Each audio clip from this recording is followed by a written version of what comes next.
Jake Hughes, not used to seeing you in this colour, I have to say. Still not quite Villa colours, but a new team, a new season. How are you feeling about it all? Well, it's halfway to claret and blue, isn't it? Just the blue? Yeah, exactly. I don't know if you've seen my helmet, but is it claret? It's a claret and blue helmet. Yeah. Love I couldn't resist. No, it's been great. Honestly, it's been great so far. Everyone's been super welcoming. Got up to speed with the car really quickly as well. Managed to sneak in a cheeky P1 this morning, so a bit of confidence boost early on. Getting used to the systems, the software. Even just how to communicate with everyone, because everyone's different in how you talk to each other, and them getting used to my Brummie accent as well is proving a challenge. So, have you been learning French? Say that again. Learning French? I need to. Okay. But I've told the guys they need to teach me French, but not the rude one.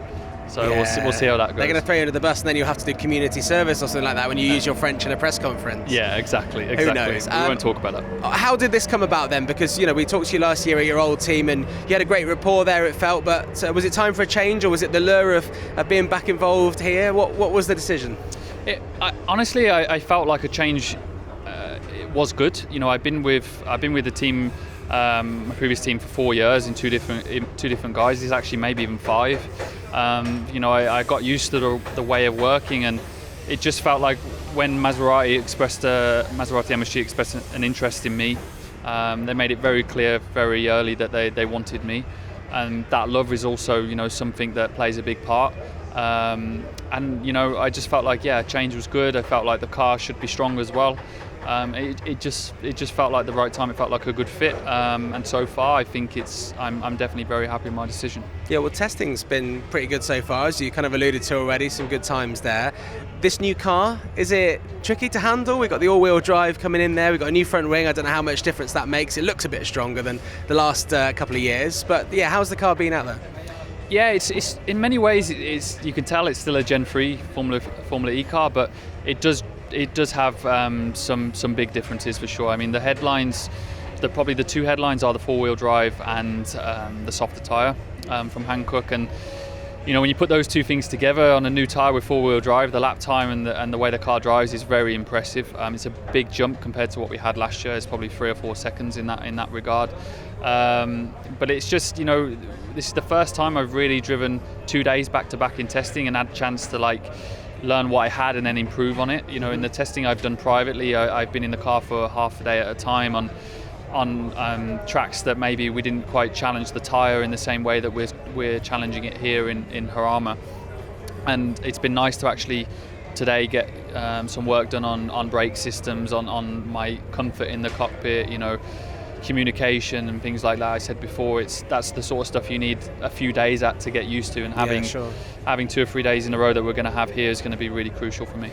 As someone that came through the sort of junior ladder, what do you make of the fact we've got 2 former, and to be fair, Zane Maloney is technically still an F2 driver at the moment in Formula E, and we've seen an influx. I think there's 4 F2 drivers going into Formula 1 next season. It's kind of like a changing of the guard. Sam Bird over at Neil McLaren's a little bit worried because he's one of the older guys here. Yeah, he was saying I don't want Taylor Barnard to show me up too much because he's pretty quick. So as someone that's kind of come through that and you're a little bit older now, it must be good for you to see the younger drivers getting an opportunity, because I think one of the criticisms of a lot of single-seater motorsport is that drivers hang around a bit too long, maybe. Yeah, for sure. I mean, whether you're too old or too young, I think it's just a matter of if you're good enough, really. If you're still fast enough and still delivering results, that's the main thing. Obviously, when you think about Formula E, it's a very different series, and over the years, there's obviously been a group of drivers that have probably been in it since the beginning, and rightfully so. They've got the experience, they understand what it takes to be race winners and championship contenders. But I came from that side of 6 or 7 years into the sport, after it started, and trying to prove to team bosses that I was good enough without maybe the experience to show that I was good enough. And team boss Ian McLaren took a risk on me, and I think I paid that back and managed to show what I was capable of. And I know there's going to be so many other rookies that can do that as well. So I sort of have a little bit of empathy in that regard to the rookies coming in, because I've been there, and now they need to show what they're capable of, and I'm sure they will be able to. I think the way to do it is to give the team boss a headache, because they have to put you in the car, and that's, I guess, what Taylor Barnard did when he stood in for Sam Bird, and it's kind of what Franco Colapinto is doing in F1, but it doesn't look like there's going to be a seat for him. If you were in his position, that would be quite a frustrating situation, wouldn't it? Because you've come into something and you've shown that you're ready for it, but you may have to sit on the sidelines a bit longer. And I know that you've waited for an opportunity as well, so you can, I guess, empathy is the word again there. Yeah, I mean, for sure, it's always frustrating. I mean, I spent 2 years as reserve driver. It's not the most fun job in the world, to be honest, when you want to be the one in the cockpit, but you have to focus still. You have to stay concentrated. You have to be prepared. Is the main thing, so that when that opportunity does come, you're ready for it and you can show what you can do. Taylor for sure did that in Berlin last year. I felt like, in my early races in season 9, I definitely did that, and I think Franco's doing that in the Williams as well. Whether the opportunity fully ajars and you can walk straight into it at the right time, that's just a question of timing, really. But I think if you ask Franco, the likes of Franco or whoever it may be, would they have taken 8 or 9 races in Formula 1 and show what they can do, knowing that the seat's not going to be at the end of it?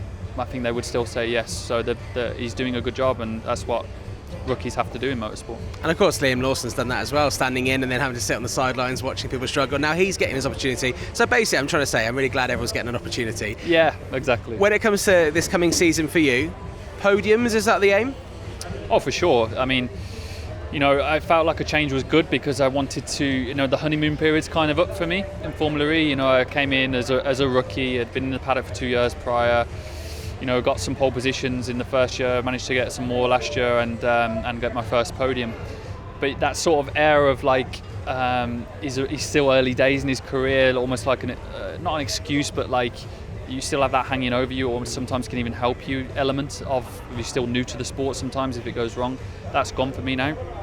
I'm glad it's gone in some ways. I want to be here for the long haul, and I want to show what I can do now properly on a consistent basis. So podiums is a minimum. I want to be race wins, and I want to see if we can fight for the championship. But we'll get a better idea of that probably after this test. Excellent. We look forward to seeing you out there. One final question. We've kind of talked about this a little bit last season. That is golf. We always talk about golf. Of course. Now I've heard a rumour in the paddock that someone you know very well, Sam Bird, is teaching Taylor Barnard to play golf, right? This is big news, by the way. Do you think that is appropriate for Sam to be teaching?